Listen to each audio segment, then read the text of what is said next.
Hey y'all, this is the 1 minute.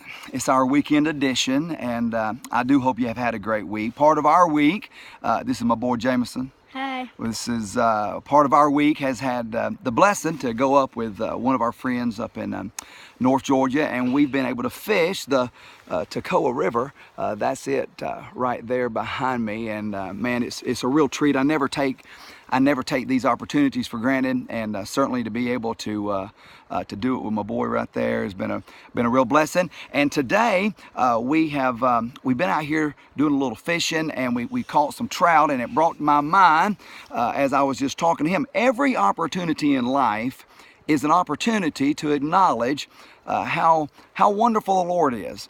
And as today we're out here and we're with our friend Jason, and while we're fishing, we're just talking about the way the things are made around us. Is the beauty up here. You can't deny that. But then we started catching these trout. Now this is just a few.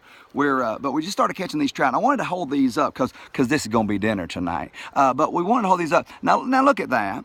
And I started talking to my son. Now look, you say, I can't believe you're taking the time to put a fish up on this 1 minute video. Where are you going with that? Well, hang on, man. I'm not through preaching. I hold these up and I said, son, I want you to look at this. This is his first time doing this kind of trout fishing. I said, I want you to look at this. I said, look at how these are made.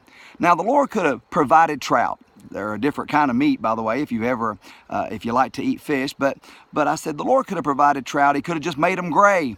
But look what he did. Now, this is a rainbow trout. There are others, certainly. And even that speaks of what the point I'm trying to make. You can see the rainbow here that's amongst these. And that is my point, is that everything around us, look at the beauty of this place. And this is just one place on all of God's globe that God made and we get to enjoy. And it is indeed beautiful, and we have the opportunity to acknowledge it and say, Lord, look at your handiwork.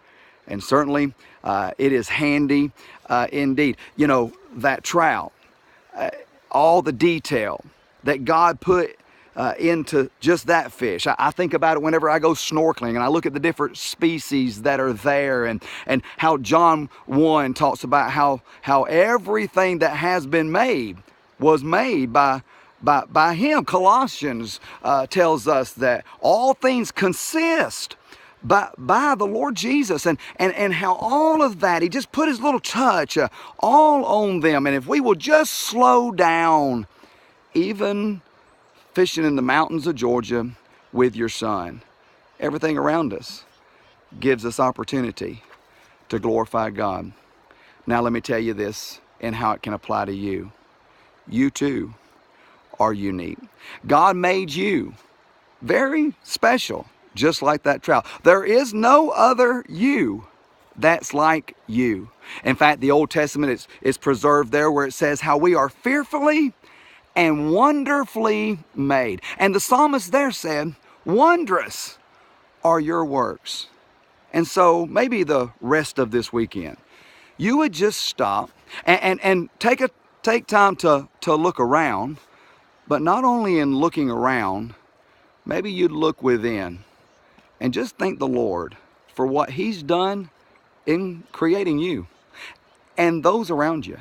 And maybe when we're interacting with other people who God made them too, maybe we'll look for those extra special things that has his handiwork on them, as opposed to all those faults that sometimes we see that they did unto themselves.